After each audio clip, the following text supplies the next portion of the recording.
E aí, galerinha, tudo bem? Então, tô aqui para falar, como vocês já viram no título do vídeo, sobre a questão ambiental. Eu já fiz um vídeo aqui no canal falando sobre a questão ambiental. Esse vídeo é lá de abril, fiz o vídeo motivado, pelos incêndios na Austrália em janeiro e pela temporada de chuvas aqui no Brasil, principalmente aqui no Sudeste, ali em março, abril, que causou muitos estragos. E agora tô voltando para fazer outro vídeo sobre a questão ambiental, motivado novamente pelas queimadas, né? A gente não tem uma temporada de queimadas, a gente tem um ano de queimadas, e pelo que a gente está vendo, a gente está tendo um século de queimadas, né? Por quê? A gente está tendo queimada atualmente na Califórnia, as maiores queimadas da história da Califórnia, queimadas que vão até o Oregon e o estado de Washington. A gente tem aqui no Brasil a maior temporada de queimadas da história do Pantanal, que está devastando uma porcentagem enorme da região de maior biodiversidade do mundo, que é o Pantanal brasileiro.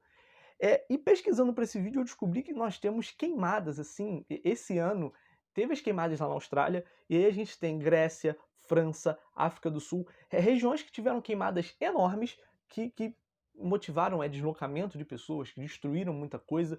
Então, o meio ambiente é um tema que não voltou a estar em alta, mas que está em alta há muito tempo e que vale a pena falar. Né? Como eu já disse, eu já fiz um vídeo, vou dar nesse vídeo uma abordagem diferente. Vou dar uma abordagem mais sobre por que as políticas não funcionam, né? Por quê? Deixa eu situar vocês. Desde o século XIX, o ser humano já estuda a sua relação com o meio ambiente, né? No século XIX surge a ecologia, que é um ramo da biologia no qual se estuda a relação entre os seres vivos da mesma espécie, entre seres vivos de espécies diferentes e entre, os seres vivos e o meio ambiente, seja seres humanos ou qualquer ser vivo, mas óbvio, somos seres humanos e estudamos mais a nossa relação com o meio ambiente. Então, a partir de então, você já tem um olhar sobre qual é a relação que o ser humano tem com o meio ambiente e como isso causa impactos. Para além disso, pós, guerras, Primeira, Segunda Guerra, que são guerras que mostram como o ser humano pode impactar no meio ambiente, ali nas décadas de 70, 60, 60 e 70 no caso, você vai começar a ter um olhar maior para o meio ambiente, para as transformações ambientais, as transformações do mundo, e ter um olhar maior nesse sentido. A partir de então, você vai ter grandes conferências sobre o meio ambiente, sobre o clima, sobre mudanças climáticas. A primeira delas é a Conferência de Estocolmo, em 1972, que é realizada no âmbito das Nações Unidas, e na qual os países elaboram um documento que diz que todo ser humano tem direito a viver num mundo saudável, viver com saúde num mundo que não estará degradado. E a degradação ambiental, a degradação do mundo é o que a gente está vendo, durante os anos. Para além disso, você vai ter outras grandes conferências sobre o clima, como a Rio 92, ou Eco 92, realizada aqui no Rio de Janeiro, em 92. Você vai ter, a Rio +10, que é 10 anos depois da Rio 92, realizada em 2002, não foi no Rio, foi lá em Joanesburgo, mas recebe o nome de Rio +10. Você vai ter a Rio +20 em 2012, realizada aqui no Rio de Janeiro. Você vai ter o Tratado de Paris, realizado lá na França. Entre a Eco 92, a Rio 92 e a Rio +10, você tem a COP1, a COP2, a COP3. A COP3 que foi realizada no Japão, na qual se assinou o Protocolo de Kyoto, que foi um protocolo onde mais de 50 países ratificaram, o seu desejo de diminuir, a emissão de gases estufa. O próprio Tratado de Paris, é um tratado maior, no qual 175 nações assinaram, 147 ratificaram, o seu compromisso em diminuir até 55% as emissões de gases de efeito estufa, num período de, acho que até 2030.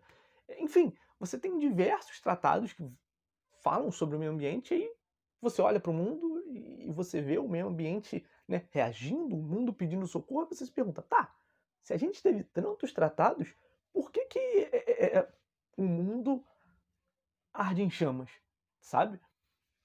E uma coisa que eu percebi lendo e vendo alguns especialistas falando é o seguinte, cara, a gente está tendo uma coisa que é muito negativa, que é a ideologização das políticas ambientais. As políticas ambientais estão virando, como falei, uma ideologia.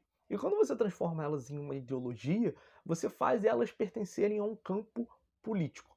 Como assim? Né?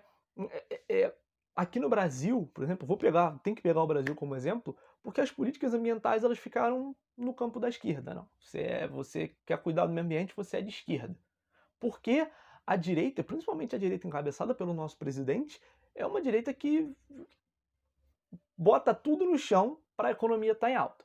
Então, se a política ambiental vai fazer a gente ter mais gasto e vai fazer a nossa economia lucrar menos, então dane-se o meio ambiente.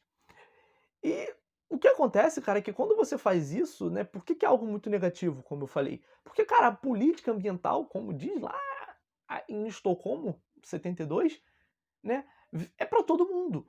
Todo mundo tem direito a viver num mundo saudável. Ninguém vai ter que ser obrigado a viver num mundo degradado.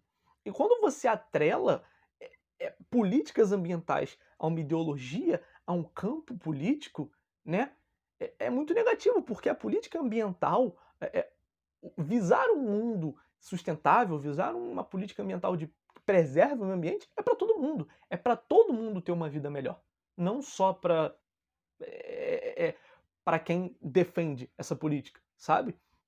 E quando você faz isso, você tem diversos políticos que vão se eleger sobre um discurso, principalmente de demonizar, né, políticas ambientais e de mostrar o seguinte: não, essa política ambiental atrapalha o nosso desenvolvimento, mas só atrapalha porque quer. Né? Se enquadrar num mundo sustentável tem custos, sim, tem custos, mas a longo prazo, né, é uma coisa que vai dar frutos para a gente. Nós vamos viver num mundo melhor, mais saudável.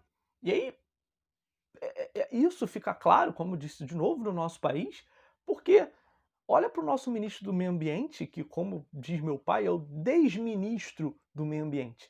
Só para vocês terem uma ideia, né, eu li isso na matéria da UOL do dia 11 de setembro, eu estou gravando esse vídeo no dia 16, né, o nosso ministro do Meio Ambiente gastou 0,4% da verba anual de preservação do meio ambiente agora, só agora em agosto. Ou seja, em agosto não, estamos em setembro, ao longo de bota 8 meses, setembro não acabou ainda, ao longo de 8 meses ele gastou menos de 1% da verba destinada à preservação ambiental. Ou seja, o que a gente está vendo aqui não é um governo que quer preservar a natureza. É o contrário. É um governo que, eu não vou dizer que quer destruir a natureza, eu não preciso dizer isso, mas é um governo que está pouco compromissado com a preservação da natureza. É só você olhar que ele tem esvaziado o órgão de fiscalização, esvaziado o IBAMA, ficando ao lado, né, de grandes empresas que desmatam, né, o ambiente, que fazem grilagem de terras. Só para vocês terem uma ideia, ontem, dia 15 de setembro de 2020, foi deflagrada uma operação para prender pessoas, porque você tem evidências de que esses incêndios no Pantanal começaram, né, de forma criminosa, né? Pessoas botando fogo, né, ali dentro de áreas que são privadas, demarcadas, mas por causa do calor, por causa dos ventos, esse fogo se espalhou pelo Pantanal inteiro. Entendam, esses incêndios têm causas naturais. A gente está numa época, sim, que é uma temporada de incêndios. Na Califórnia, todo ano nessa época do ano acontece temporada de incêndios. No Pantanal brasileiro acontece. Na Austrália, lá dezembro, janeiro, todo ano tem temporada de incêndios. Mas esse ano, né, 2019, 20 na Austrália, 2020 aqui no Brasil, a gente está vendo incêndios que são os maiores da história. São os maiores incêndios da história da Califórnia, foram os maiores incêndios da história da Austrália e são os maiores incêndios da história do Pantanal brasileiro. Ah, eles são por causas naturais? Sim, podem ser por causas naturais, podem também não ser, mas muitos são por causas naturais. Mas de onde é que vêm essas causas naturais? Né? O aquecimento global vai favorecer para esses incêndios, porque vai estar mais calor, vai ser mais difícil de combater esses incêndios, você vai ter vento que vai espalhar esses incêndios, e quanto mais calor tem, mais difícil é combatê-los. Só para vocês terem ideia, na Califórnia estima-se, né, que em San Diego tenha sido marcado a maior temperatura já registrada no mundo. 54,4 graus foi marcado em San Diego tem 2 meses. Então, assim, e você olha para esses países, como o Brasil, como a Austrália, como os Estados Unidos, tem governos que são amplamente negacionistas quanto a mudanças climáticas, né, quanto a aquecimento global. O Trump fala que aquecimento global não existe. Lá na Austrália, o premier australiano, à época dos incêndios, ele era ligado, né, ao setor dos combustíveis fósseis, ou seja, a galera que dane-se política ambiental, e as políticas que esses caras adotam em relação ao meio ambiente, eu não vou dizer que tem relação direta com esses incêndios, porque a destruição ambiental é algo que vem de muito tempo. Mas fica muito difícil para esses caras continuarem adotando políticas que eles adotam quando isso está acontecendo. O próprio governador da Califórnia disse: as mudanças ambientais e o aquecimento global existem. Venham para a Califórnia que vocês vão comprovar. Então, assim, é muito difícil a gente tentar negar, a gente tentar falar que isso não existe, quando a gente está vendo na nossa frente o que está acontecendo, né? E, novamente, incêndios podem ser por causas naturais. Mas, por exemplo, um dos maiores, né, iniciadores de incêndio, uma das maiores fagulhas para iniciar incêndio é raio. Você tem clima seco, quente, vegetação está ressecada, cai um raio, começa a pegar fogo. Natural, causa natural. Só que o aumento da poluição aérea tem a ver com o aumento do número de incidência de raios. Questione-se, por exemplo, por que São Paulo é o lugar no Brasil onde você tem mais na incidência de raios. E durante o dia está fazendo muito calor. Se está fazendo muito calor, é muito mais difícil você combater os incêndios. Concorda?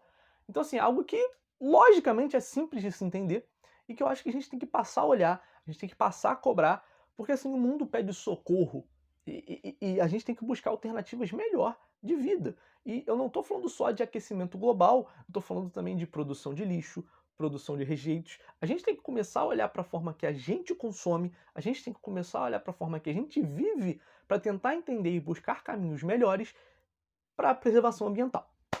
Enfim, esse vídeo já passou do tempo que eu queria. Na sexta-feira, né, na última sexta-feira, não vou lembrar o dia agora, eu fiz um post indicando uma série. Curta essa com o Zac Efron. Vejam lá o post, vejam a série, porque é uma série muito legal, onde o Zac Efron e o Darren Aronofsky, né, um guru, né, de alimentação saudável, vida saudável, vão viajar ao mundo buscando alternativas sustentáveis de vida, mostrando o seguinte, cara, exatamente o que eu falei, o mundo pede socorro. Como podemos, né, viver? Existem alternativas a viver da forma como a gente vive, degradando o meio ambiente da forma como a gente degrada. Essas alternativas existem. O que a gente precisa é querer viver dessa forma. E o que acontece é que a maioria dos países, em nome da sua economia, não querem preservar o meio ambiente porque, sim, isso tem custos. Mas isso tem custos agora. No longo prazo, isso não vai ter custo. O problema é que medida de longo prazo não gera fruto político. Uma medida que é para daqui a 10 anos, para daqui a 20 anos, ter um mundo melhor, não vai gerar frutos políticos para o presidente que está agora no mandato, que vai ter que enfrentar talvez problemas econômicos em decorrência de estar tomando essas medidas. Então, assim, é um discurso muito amplo, é um discurso muito maior, só que é um discurso que a gente tem que se enquadrar, sim, porque tem a ver com a nossa vida no futuro, com a vida do universo, com a vida do mundo, né, que já está pedindo socorro. É isso, galerinha. Espero que vocês tenham entendido a abordagem que eu quis dar, espero que vocês tenham gostado desse vídeo. Até mais. Tchau, tchau.